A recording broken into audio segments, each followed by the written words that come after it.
ഇവിടെ തൊട്ടപ്പുറത്ത് തമിഴ്നാടാ. അവിടെ വീടില്ലാത്തൊരു വിഷമമുണ്ടോ? പിന്നെ വിഷമമില്ലേ, എന്ത് പറയാൻ. നമുക്ക് ഇവിടെ ഭയങ്കര കറണ്ട് ചാർജാണ്. അവിടെ 3 ഇരട്ടിയുണ്ട്. അവിടെ 200 രൂപയാണെങ്കിൽ നമുക്ക് 1000 രൂപ വരെ പോകുന്നുണ്ട്.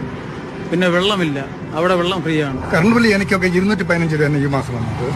എനിക്ക് മോട്ടറുണ്ട്, 2 ഫാനുണ്ട്, ഒരു 5-6 ലൈറ്റ് ഓടും, ഹാൻഡ് പാക്സും ഓടും. ഇപ്പൊ കേരളത്തിലാർക്കാണെങ്കിൽ എങ്ങനെ നോക്കിയാൽ എനിക്ക് 215 രൂപ, അവർക്ക് 800 900. റേഷൻ കടയിൽ നിന്ന് എന്തൊക്കെ സാധനങ്ങൾ കിട്ടുന്നത്? റേഷൻ കടയിൽ നമുക്ക് കിട്ടുന്നത് ഒരാൾക്ക് 5 കിലോ വീത് 4 പേര് ഒരു കുടുംബത്തിൽ അംഗങ്ങൾ ഉണ്ടായിരുന്നാൽ അവർക്ക് 20 കിലോ കിട്ടും. പിന്നെ 2 കിലോ പഞ്ചസാര കിട്ടും. പിന്നെ 1 കിലോ പരിപ്പ് കിട്ടും. പിന്നെ 1 ലിറ്ററിന്റെ പാമായിൽ കിട്ടും. പിന്നെ ഗോതമ്പ് ഉണ്ടെങ്കിൽ ഗോതമ്പ് കിട്ടും. 2 സിലിണ്ടർ ഉള്ളവർക്ക് മണ്ണെണ്ണ കിട്ടില്ല, 1 സിലിണ്ടർ ഉള്ളവർക്ക് മണ്ണെണ്ണ കിട്ടും. അത് 2 ലിറ്ററിന്റെ മണ്ണെണ്ണ കിട്ടുന്നത്. എന്തൊക്കെ ആനുകൂല്യങ്ങളാണ് സർക്കാർ തരുന്നത് സ്ത്രീകൾക്ക്? 1000 രൂപ മാസം തരണത്. പിന്നെ ബസ് ഫ്രീ. ഇവിടുത്തെ ബസ്സിലാണെങ്കിൽ സ്റ്റിക്കർ ഒട്ടിച്ചിരിക്കും. അതിലാണെങ്കിൽ തമിഴില് മകളിർക്ക് ഇലവസം എന്ന് എഴുതിയിട്ടുണ്ടായിരിക്കും. അത് കാണുമ്പോൾ എല്ലാവർക്കും മനസ്സിലാവും ഇത് ഫ്രീ ബസ്സാണ്. കേരളത്തെ ഇവിടെ വില കുറവ് തമിഴ്നാട്ടിൽ. മദ്യത്തിന് കേരളത്തിലാണോ വില കൂടുതൽ, തമിഴ്നാട്ടിലാണോ? കേരളത്തിലാണ് വില കൂടുതൽ, തമിഴ്നാട്ടിൽ വില കുറവ്.